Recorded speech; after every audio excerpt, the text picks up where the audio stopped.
It's 11:07 at WPSL 1590, the talk of the Treasure Coast.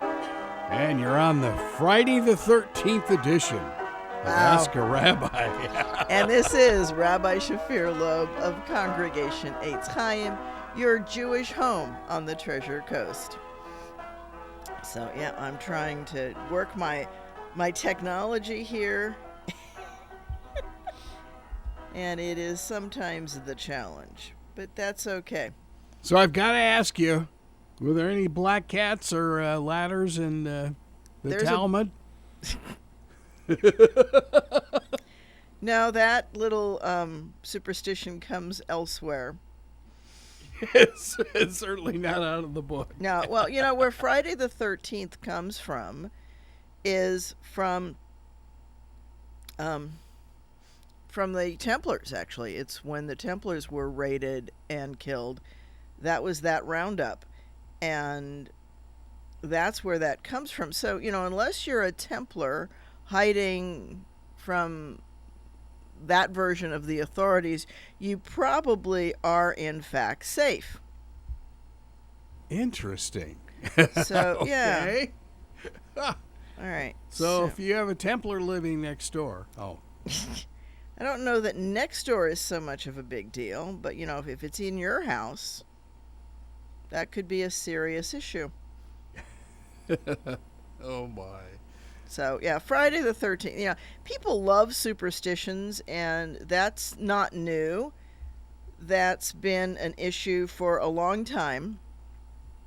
It's really not anything new. Well, being a baseball player, I had bunches of them. I hear you. Well, you know, really not anything new. Ooh.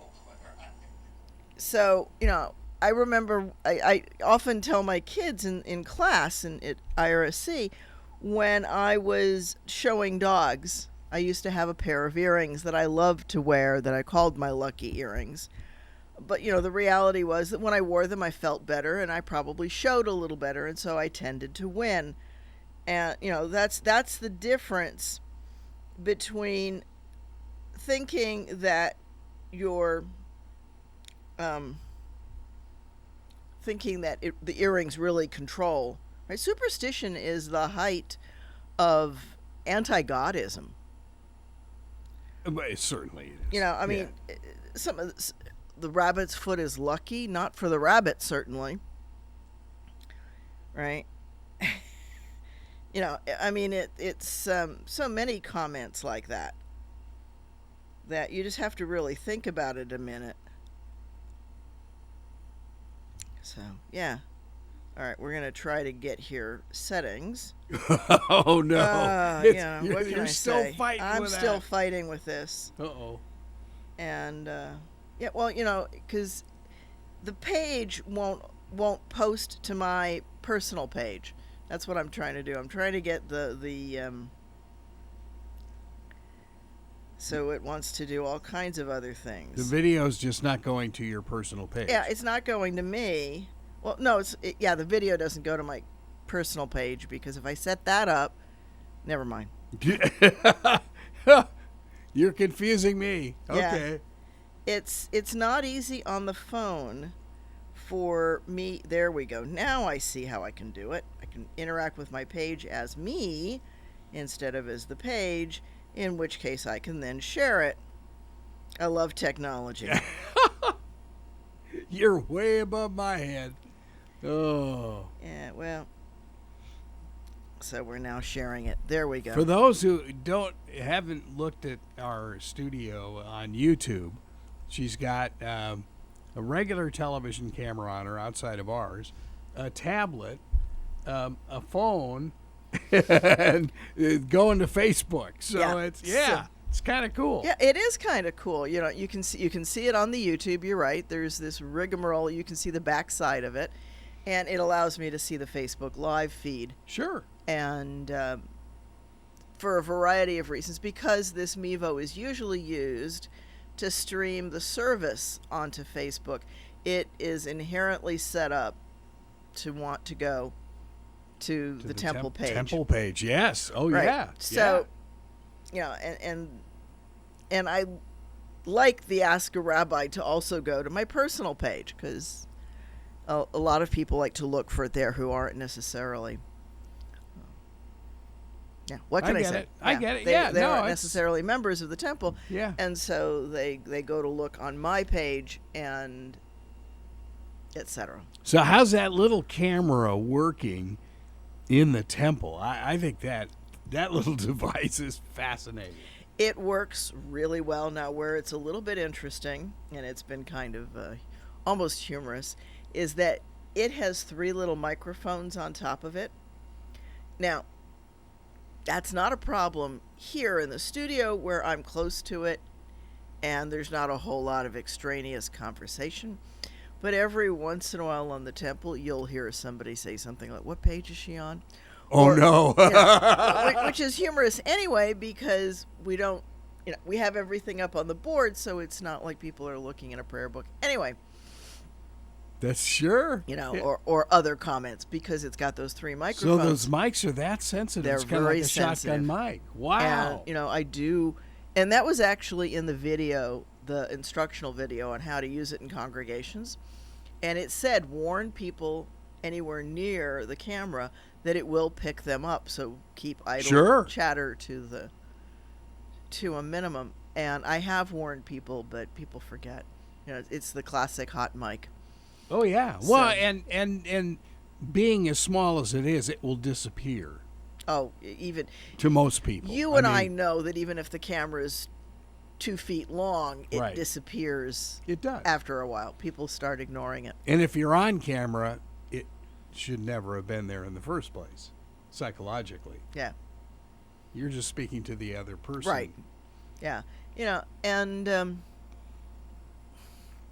I love technology, and anybody who thinks they're not being continually monitored in today's world is, they're not paying attention.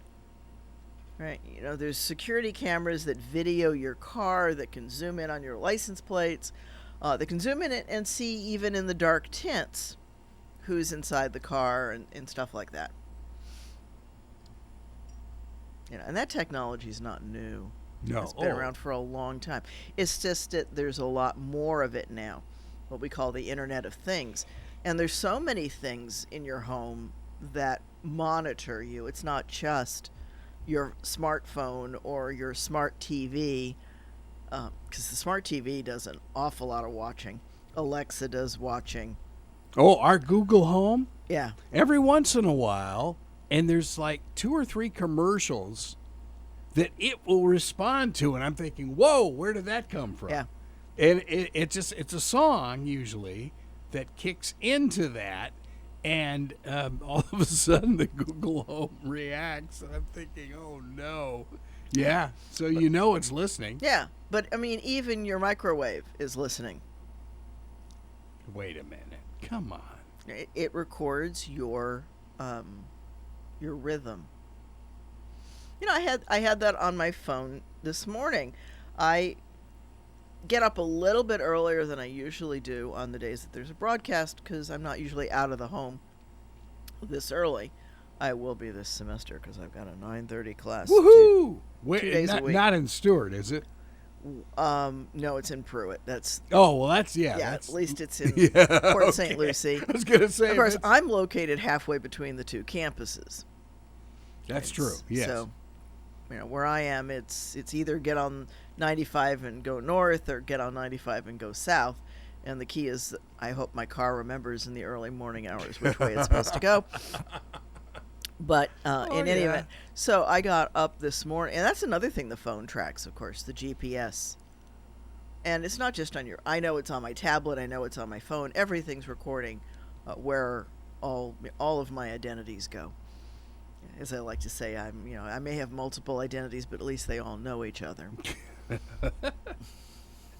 I like that. But to not think that that's true, that and it's not that somebody's watching you, but it's when they need to know what you've done or not done, they'll be able to find you, and get you out of that pile. And I guess I've just always lived my life on the idea that that's just the reality. That But as I started to say, my phone when I got up this morning, it was at 96% charge, and it said, "We'll finish charging within the hour." And I'm like, "Oh, no, you won't, because you're getting unplugged." Yeah, that's true. And it didn't offer me the option last night. It didn't say to me, "Are you going to follow your regular routine?" It's not clever enough to know that on Fridays I get up to do Ask a Rabbi. So, it looks at my schedule and it says, okay, you've left the phone plugged in till X o'clock every day. We're going to assume that you're going to do it again today. It's a statistical thing, and then I always get surprised on Fridays. 60 Minutes had a repeat on the robots. This place in New England that has been building those for a long time. And the one who can actually think is, man, that's getting awfully close to Hal. I swear. Well, let us not forget that Hal is IBM one letter earlier. Okay. If you take the letters HAL Sure. and go one letter, okay, you'll see that it says IBM. Oh my. And I don't think that was an accident either. Wow. Okay. Well, there's a reason why IBM is called Big Blue. That's one of its other Yeah. nicknames, Oh yeah. right? Big Yeah. Blue. Yeah. And I remember, talking about a lifetime ago, when I used to do there was a time when I actually did computer consultancy, and wrote programs for companies and did a variety of things, and we at some point made the shift. Excuse me. My first computer at home was an Apple II, and then we made the switch to the 2E, and then IBM came out with the PC. And when we decided to make that, it was a big decision to make that change, to leave the Apple architecture. And it was done because so many database programs were much more available. Even back then, Apple was going more towards the art side. So if we had wanted to stay in video and videography and art, then Apple was the clear choice, the Apple and Mac that followed it. And if not, it was to go to the PC. And and that's where Apple with NBC in '83, when they computerized all the newsrooms around the country. Yeah, you're right. On the art side, you had your script on one side, you had your video instructions on the other, and it was phenomenal. So most of the people that went into advertising or into that side of the more artistic side of technology went with Apple products. You bet. And Macs and those things, and the accounting side of it, the spreadsheet folks went, and that's who I mostly consulted for. So we made the decision to go IBM, and that was Bill and me, my husband. And yeah. Wow. Yeah, it's amazing. So you had the little Apple box, Well, we had the little 2E, the Apple II, and then the 2E. And I remember actually selling my 2E to my then boss at Goodyear. And he bought it. Uh-huh. Yeah.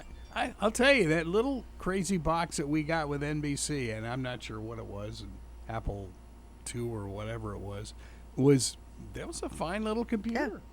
Well, I can remember sitting in the room. We put up this little table with a little chair. It wasn't very fancy. It was an oversized TV tray, one of those little student desk kind of things. Because you didn't need much because the computer didn't have a big footprint. And set it out and looked at it and said, that is the same RAM as the IBM 360 that took up rooms in a big building. Sure. We went through the FAA facility in Palmdale, a bunch of news crews, and so the fellow that was leading this, and you are right. I mean, we're talking buildings, and it was all this computer farm, if you will, that was controlling LAX. And then all of a sudden we got to a table with then a early laptop. Mm-hmm. And he said, you know, we've walked 3 football fields to get here. The power in this is more powerful than what you have just seen. And that was a little scary, but, you know, hey. My phone has a scientific calculator. You know, I'm not talking, so here's the trick on that, folks. If you want the scientific calculator on your iPhone, turn it sideways and then all of the scientific functions. I'll show you afterward. Ooh. If you look at the calculator function and you turn the phone landscape, yes, all the scientific functions come up: sines, cosines, tangents, square roots. I've never seen that, but I've never tried that. Yeah, and we discovered it quite by accident. Was just playing with the phone one day, and it happened to have tipped over on its side and went, "Hi, I'm a scientific calculator, not just a 4-function floating decimal," which I paid $60 for back in the computer Stone Age, when my accounting statistics professors said, you can use this instead of a slide rule. So I literally went out that day, and this will date it really well. I went to Montgomery Ward. Oh, boy, that does date it. And into their electronics well, I had a Montgomery Ward credit card. It was an easy decision at the time. And bought a 4-function floating decimal calculator that actually my mother ended up using for balancing her checkbook after I stopped using it. Amazing. Yeah. So the world has changed so much. So much. Yeah. And there was a place near Goodyear that sold they got all the things that were damaged or lost through FedEx and other shipping companies, and it was an outlet, because the shipping companies try to make up what they refund to you, they then sell, because if they refund the shipment of TI calculators or microwaves or Slim Jims, whatever it is, they then own it. And so they would take it into the store and offer it to the public at much reduced prices.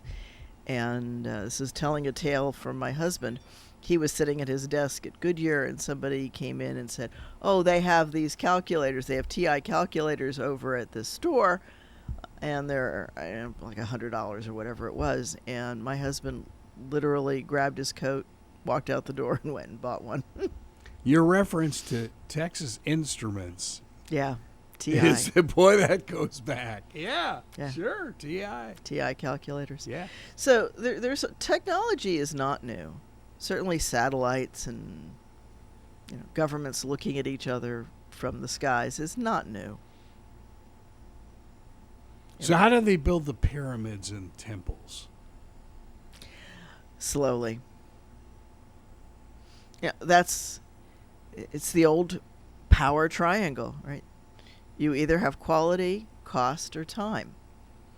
And, how those shape out determines what you can do. You can do amazing things if you're willing to sacrifice, right? Have a high cost, low quality, or fast. And so the pyramids took long periods of time because it was manual labor. Sure. But they were able to sand things finely, chisel them finely, because they took the time to do it. They weren't trying to do it overnight and have a building up in 3 days. Right. So, they were willing to do it in 3 decades, because they would start the pyramid at the beginning of the pharaoh's reign, and it didn't have to be ready until he kicked off. So they had some number of years to do it, and basically an infinite number of workers, because they conscripted them. So, I was watching an interesting video that was talking about the Easter Island and how they actually did walk those statues from the side of the island that has the volcano and the stone from which they're carved. And they would walk their way using people with ropes to just walk these giant statues into the place where they were going to be. Wow, that's cool. And there's a team that actually did that. And, it only moves a couple inches each time it rocks back and forth. But nobody cared.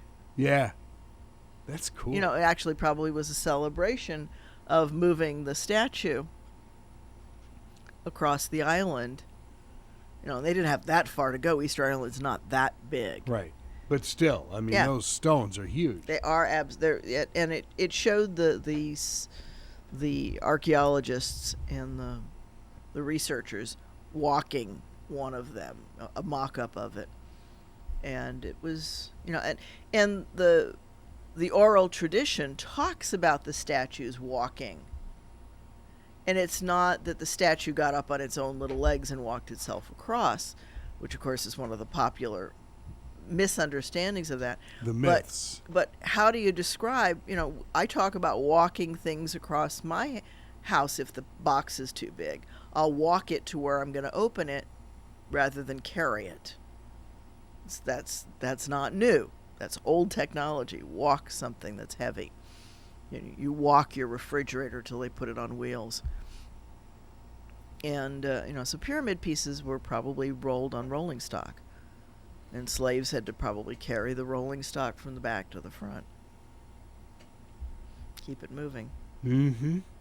Wow. Yeah. So now we've gone through the first half hour of our technology report for the week. And this is as good a time as any to say, if you'd like to call and talk about anything like this or something else, please feel free to ask the rabbi at 772-340-1590. 772-340-1590. And that's as good a time as any to say, if you like what you're hearing, if you enjoy the show, please consider sponsoring one of these episodes or more. Again, same phone number, 772-340-1590. And talk to Greg or Carol. Yep. And they'll help you set that up. And We'll get take you some other care spots of your business. And Yep. yeah, you bet. And I'll mention you during the show. Yep, you bet. So we're looking for sponsors, please. So consider that. But so one of the things that I always tell my students when we're looking at earlier cultures, do not think that they were stupid just because they didn't have today's version of a PhD. They didn't have, but they weren't stupid. They looked around, they saw, they could figure out cause and effect. Maybe they got it wrong some of the time, but a lot of the times they got it amazingly accurate. And they did, I remember the first time that I looked at multi-story buildings and to realize how those were much harder to put up when they didn't have cranes the way we have them now. But they figured out ways to get bricks up, and it wasn't just that one strong guy took them up there, because that wouldn't have worked. Mm-hmm. So they had, they figured out things. They figured out levers and fulcrums and things like that, because you have to. Well, and they understood astronomy. Yeah, the people who say that the ancient Greeks thought the world was flat are not paying attention. They'd actually calculated the circumference of the Earth to within a few meters, fairly accurately, measuring shadows. Wow. And they were able to estimate that fairly accurately the distance to the sun.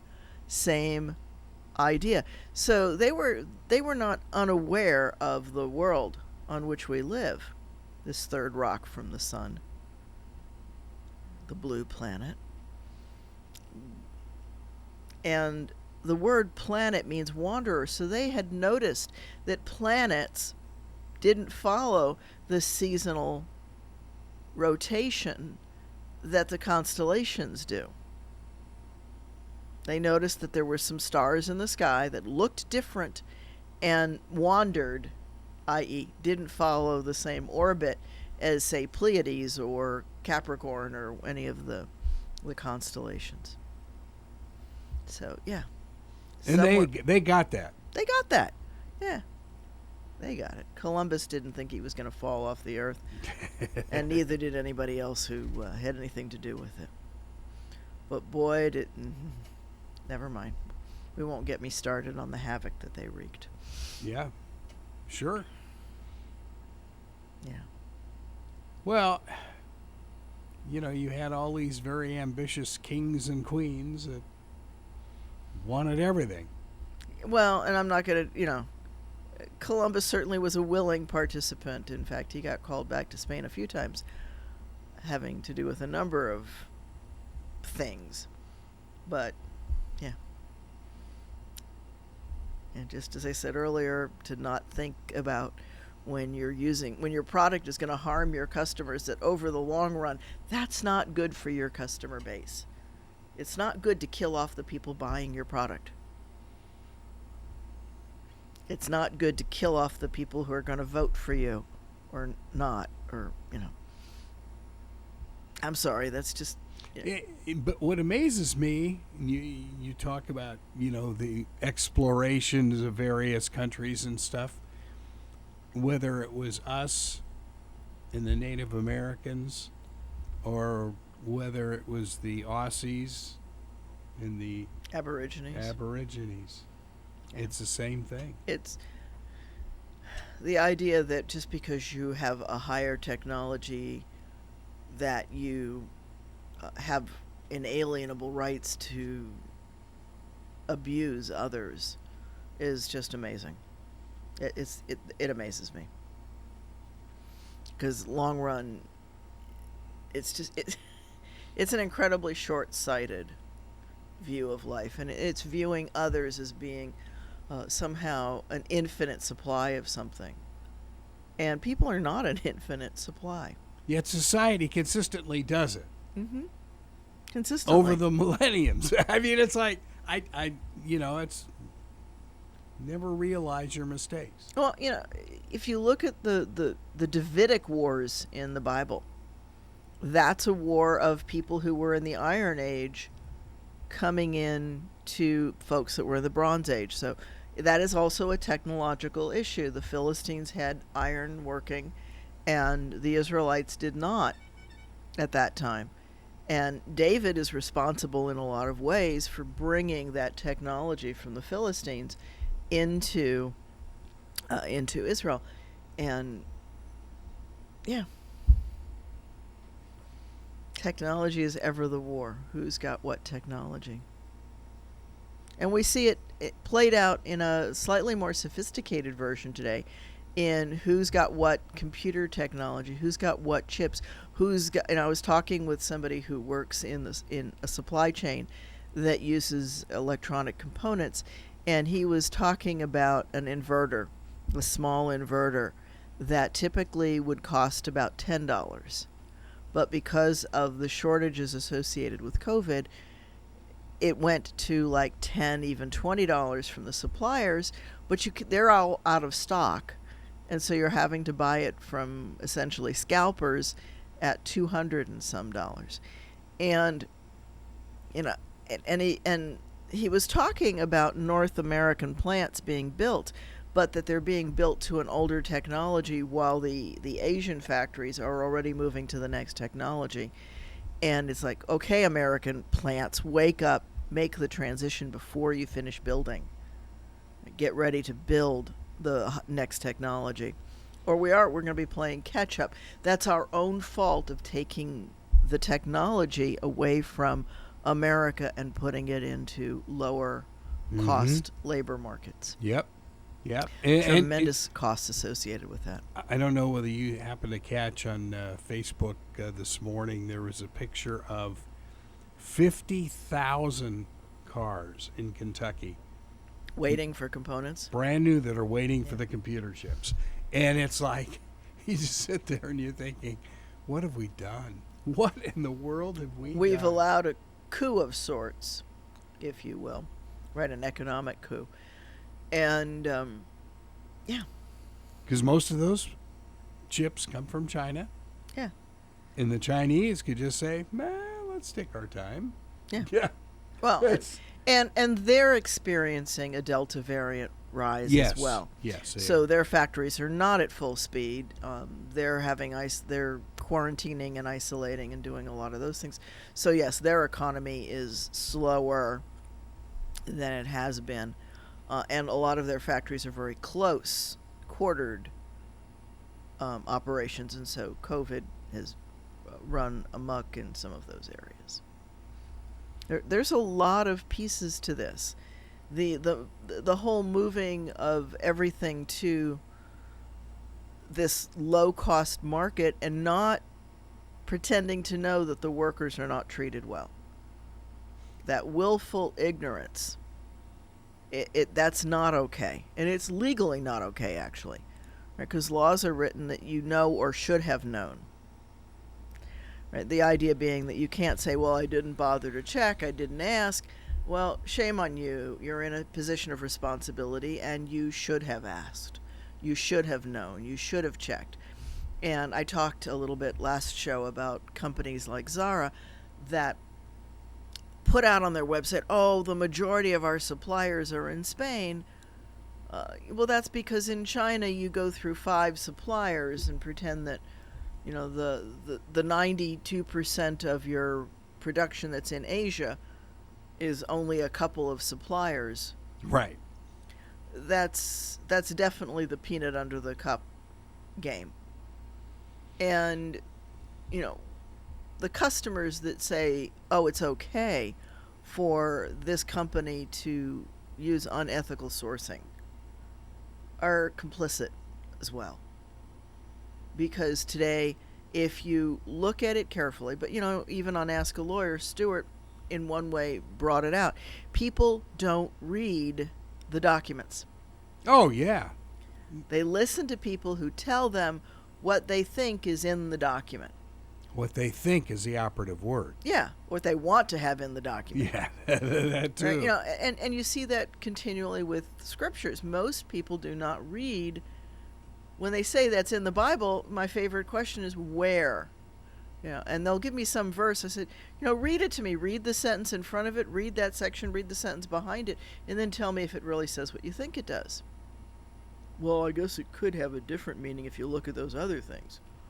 You think? Yeah. Have you read this? Yeah. You know, we call that cherry picking, you know, where somebody pulls a couple of words. Sure.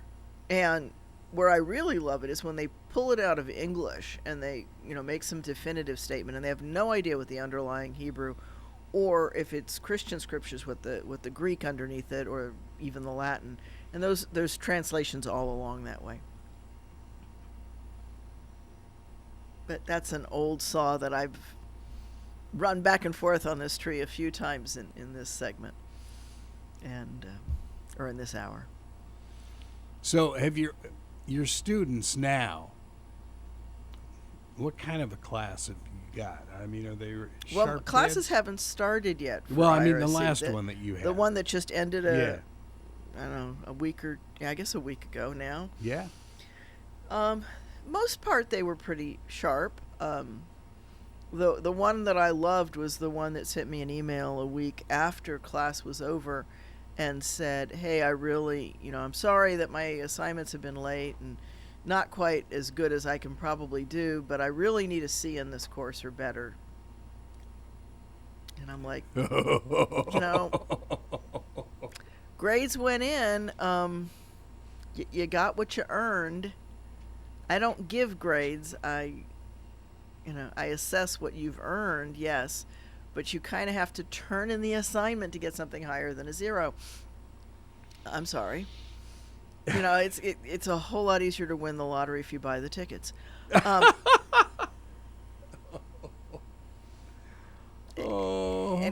you know, anybody what you need has nothing to do with what you do. It's what you do that brings the results.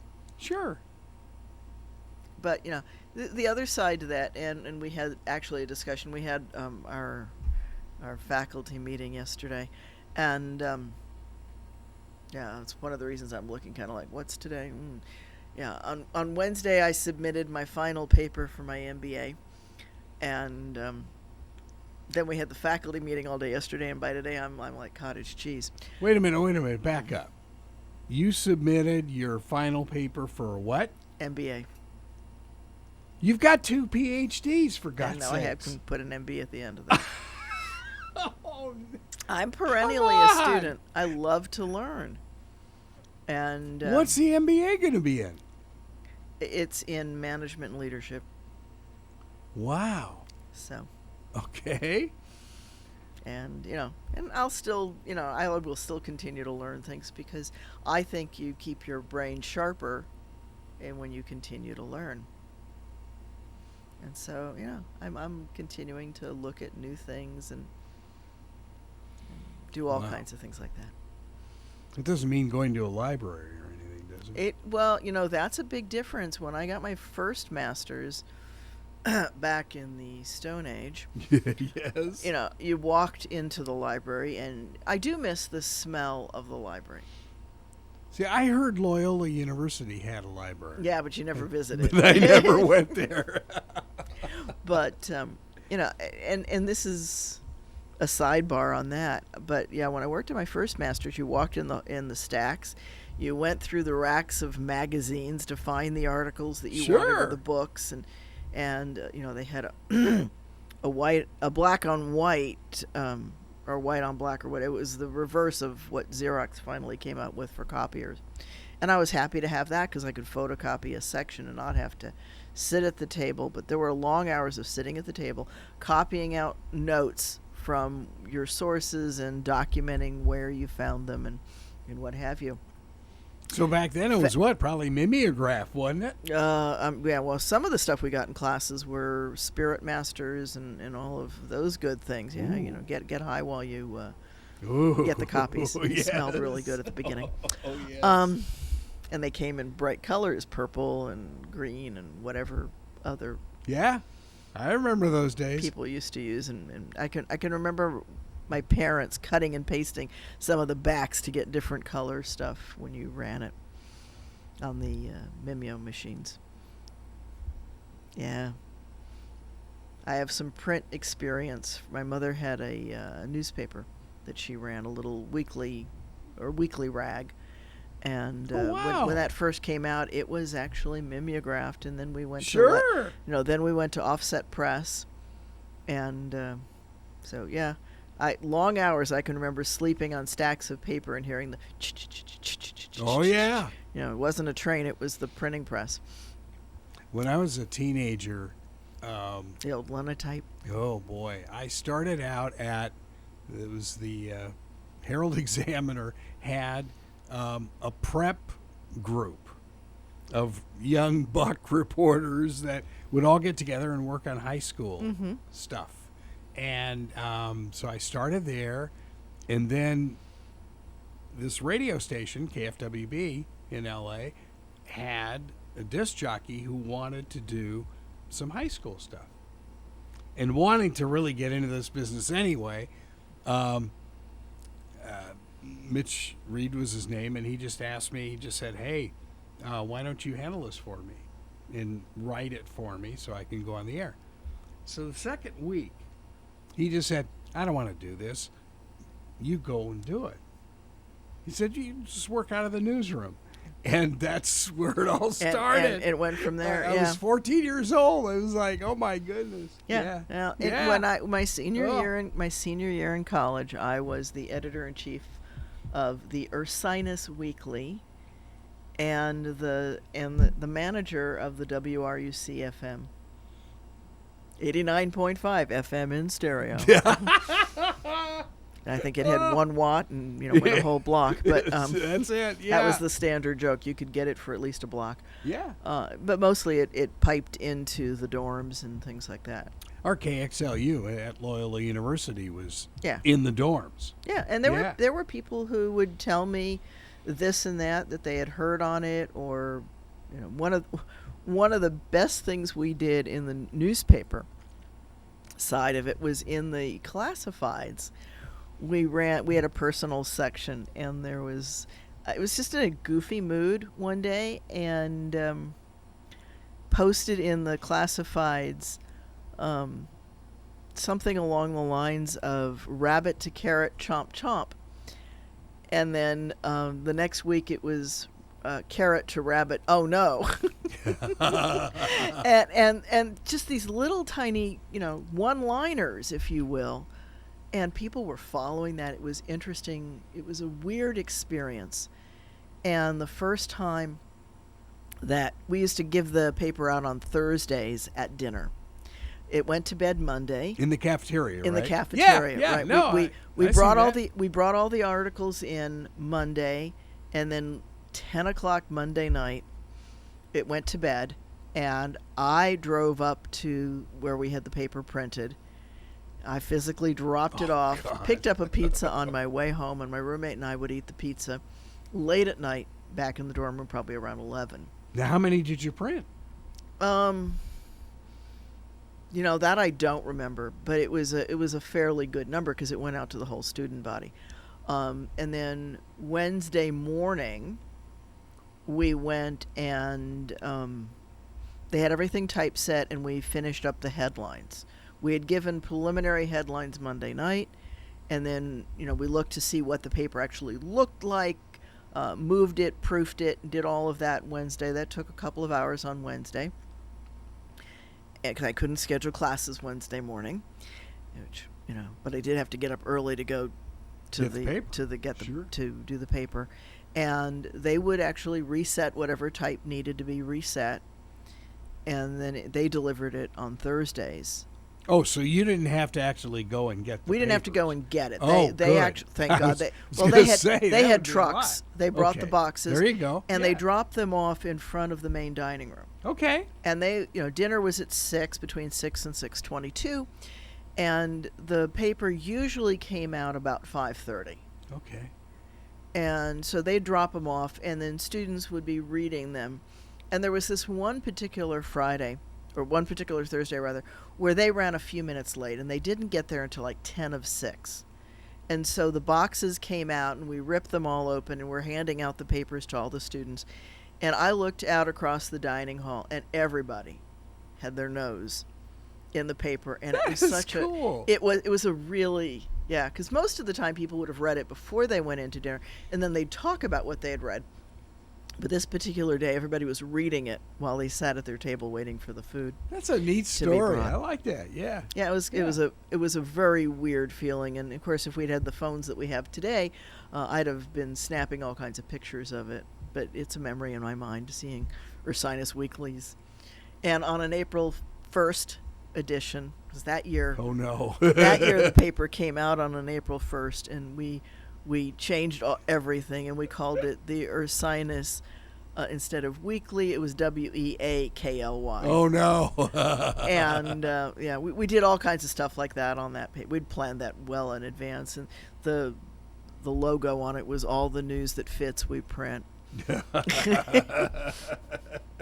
So with this, how many professors got really ticked off when they saw that? A few. Yeah, I was gonna say. Yeah, and I discovered all kinds of things. I wrote an editorial. I'd gotten very upset. The vendor for the food had given out the Good News to Modern Man edition of Christian Scriptures, the New Testament, and they'd given that out at one of the dinners, and I took great exception Uh-oh. at that. 'Cause I didn't think that was appropriate Yeah. for an official vendor to give out to the student body. And the guy was all upset. He was worried that he was going to get fired over the power of my editorial. And I'm like, you overestimate my power. But maybe I underestimated it. He did not get fired, but it was a topic of discussion, and I have a feeling he never did it again. Wow. So That was not a private school, was it? Or was it? Ursinus, yeah, it's not a state. It wasn't state run then. I don't know how much they get in state No, it wasn't funds. a religious school, though, was it? It was a UCC seminary, but for the most part, I mean, that was like 5 students, 10 students. Okay. Most of the other students were either in phys ed or in pre-med. Very well known for pre-med. They had a big, heavy science department back then. They had, and on the phys ed side, they had lacrosse teams and all kinds of things. And I was what we called pre-theo. Mm-hmm. It was philosophy and religion. And at that time, I was planning on being a rabbi. Wow. So, it made sense to be taking what I was taking. Okay, so when did you know That I was going to be a rabbi? that's what you wanted to do? I was told that I announced it at age 3 to my parents. That I was Really? going to do that. And that isn't, of course, Wow. the way... I did not end up going... Well, that's... Okay, let's back up. Out of college, I did start seminary. I went to the Reconstructionist Rabbinical College in Philadelphia and had to leave there when my dad died because there was no financing to pay for the rest of school. Plus, somebody had to come take care of my mom. It's not that she couldn't take care of herself, but etc. And so I ended up switching and went back to school and went to U of Pitt back then. Uh-huh. Because we then were in Bethel Park, Pennsylvania. Okay. Way back when. And, yeah. And then I ended up going into retail because when I graduated from that program, it was one of the times when the economy tanked. And I had this wonderful research degree and no research. And no research going. Because research is always the first to be lost in a downturn in the economy. That's like Carol was a language major at IU and, of course, said, could speak 4 languages or 5 languages at the time. And so it was like, okay, now what do you do? And ironically, I don't know, she'd been at Channel 4 in Tucson. It was her first television job. And it was very early on when she did a story at the Arizona border with a group of gypsies that had been dumped into the desert. And this is right, it was north of Nogales. Wow. And so they couldn't talk to anybody. The Border Patrol didn't have anybody that could speak. So she started running languages on these people, and Italian worked on these Slavic gypsies, and they could communicate. Mm-hmm. So that's how they communicated, and it was funny because I think that was one of her first stories, and it wound up on the Today Show the next day. Wow. Just simply because they were like in their gypsy garbs. Mm-hmm.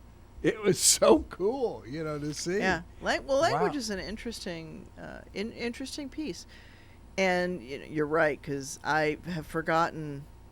I took Russian in college and could have and did talk to some Russians when I was overseas, but outside of recognizing a few phrases here and there and being able to somewhat read Cyrillic, I don't even remember all the letters anymore. Wow. And the Greek's even worse. Yeah. I just thank NBC when we had the 84 Olympics in L.A. They sent Carol to Berlitz to renew all of her languages, and she used them all, including a dialect of Pakistani during the Olympics when she was the Olympic reporter there. So yeah, it's amazing. And yeah, you do have to use it, but you're right. You can refresh it more easily than to start from scratch. And that's probably one of the things that I've been toying with is, do I want to renew reading some of those alphabets? Wow. Yeah. So. But there again, you get into like Hebrew, and that's very difficult. Well, not to me, but well, not to you. Yeah. But my Hebrew is not the spoken Hebrew on the street, because the language is changing and morphing even as we sit here, and the time it's been since I lived in Israel. Now you're not talking Yiddish. You're talking Yiddish is actually a dialect of German. Oh. It's a German with a lot of Hebrew in it. I joke with people and say we're creating English, because there's so many words that we need to describe being Jewish that they come out of Hebrew with an English American kind of pronunciation, And there's a lot of words that we use. Like we talk about having the oneg, which should be oneg Shabbat, the celebration of Shabbat. It's the refreshments after the service. Okay. It's a delight in Shabbat, and Americans will say, "Well, who's taking care of the oneg?" And it's like, who's taking care of the mother's in, and not finishing law. So we're Spanglishing the. It's the that's Hebrew why language? that's what I call it in English, because we need those words, right? English. We need words like kiddush. We need things like bar mitzvah. We need, and we tell the kids, well, you start Hebrew school in Kita Aleph in the first class. Okay. So there's this bits and pieces, and Yiddish is German with those bits and pieces of Hebrew in it, written in the Hebrew alphabet. Wow. Okay. But it doesn't look like Hebrew because the words don't make sense but the structure is German. Wow. Right, so it's ausgekommen. It came out ausgekommen, ausgekommen. It's like a Slavic German Hebrew thing. Okay. And it's an interesting language, and Jews do it all over the world because we have to, because very few languages are designed to handle Jewish ritual and Jewish life pieces. So those words get added into the local language, and it modifies the language. We see it there's Ladino, which is done with mostly Castilian Spanish.